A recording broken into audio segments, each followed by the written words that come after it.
Good morning everyone. My technical seminar topic is about the deep cascade of convolutional neural network for the dynamic MR image reconstruction under the guidance of Professor Vandana BS. These are the table of the content. It includes the introduction about the CNN, architecture about CNN, and the experiment made, and the result of the experiment. The final will be the conclusion and the references.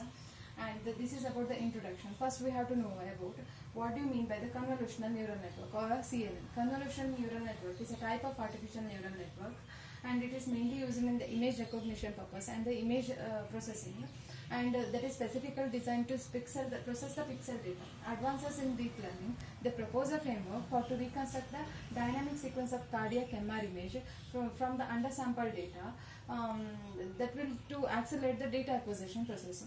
And data acquisition process is a signal that will converting the resulting sample into the digital numeric values.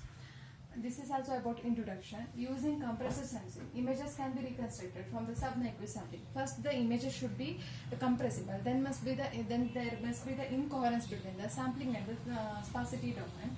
This can be achieved with a random subsampling of the case space that will produce the aliasing patterns in the image domain. And image domain, from this assumption they can construct the cascading network with the iterative algorithms.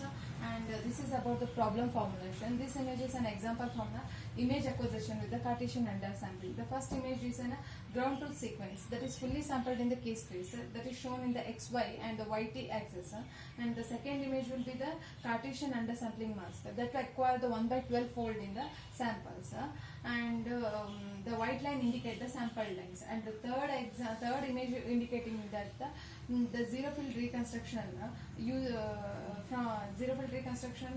from the acquired image using the 12-fold undersampling mask. The image D and E will be the 4-fold undersampling mask, that the result will be the zero field reconstructions. And this is about the data consistency layer.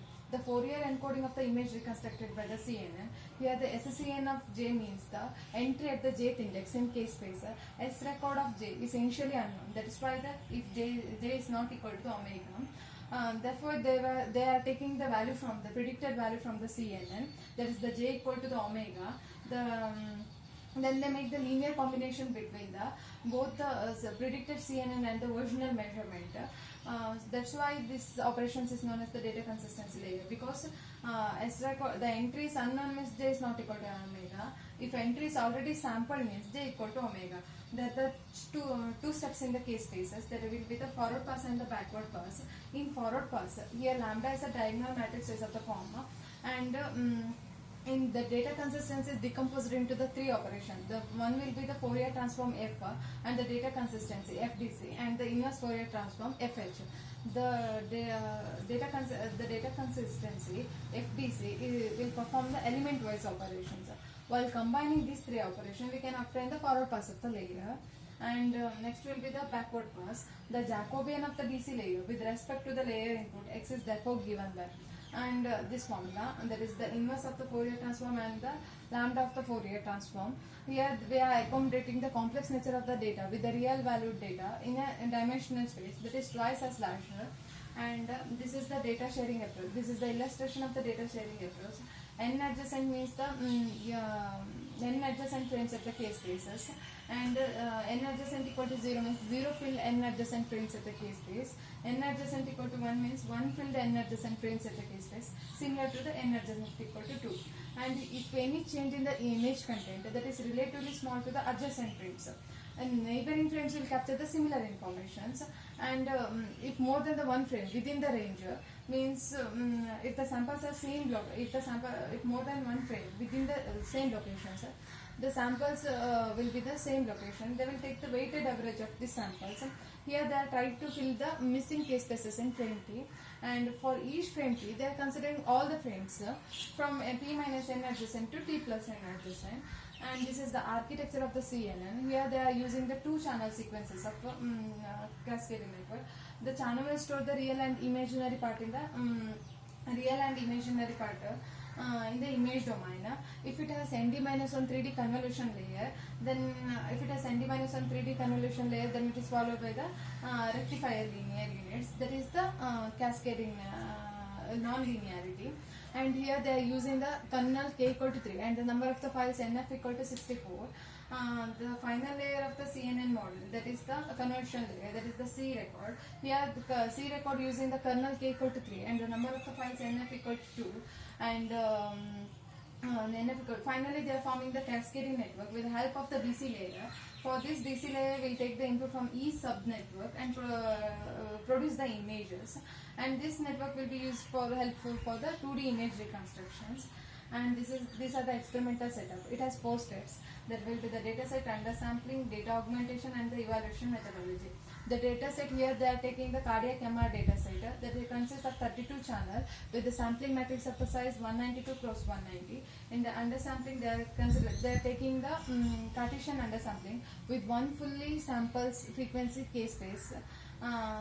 Frequency encodes along the kx and randomly undersamples phase encodes along the ky data, and they make the pair of the consecutive encodes that will reduce the eddy current. Data augmentation in these steps, deep learning benefits from the large data set, and however that is not often available for the medical imaging, and it is help to finding the problem of the overfitting. Evaluation methodology. The 2D experiment will be split into the training and the testing sample, testing data. The training and the testing. Each set consists of a 150 images per set, and the the portion of the training set will be split as a validation set, and this training will be stopped when the validation error increases. And this is the reconstruction of the 2D images. The D5 C5 images can be the image with the more details can be easily reconstructed. There are less noise like aliasing remain in the images. If it is aliasing remain in the images, aliasing, the fourth subnetwork is more grainy when compared to the all the output of the preceding output of the other subnetwork. The ground truth will be the original image, and this will be given as an input to the network, that is the 3x undersample. These are all the four subnetwork, and here we can observe the D5 C5 error also, and this is the result of the 2D image reconstruction. Here the image A will be the original image, and the image B will be the input to the network, that is the CX undersampling, and the image C and D will be the CNN reconstruction and the and its error map, and image E and F will be the DLMRI reconstruction and its error map. DLMRI reconstruction means error is more when compared to the CNN error map. And this is about the conclusion. CNN can only learn the local representation, which should not affect the global structure. Here they are reconstructing the 2D, reconstructing the cardiac MR image data from the undersampling data. From this experiment, we can observe the data with the from this experiment we can observe the data with the feasible structures. That was feasible structure, and there is a feasible structures, and it remains to be determined how the CNN approach operates when there is a pathology present in the images or other more variable content. These are the references. Thank you.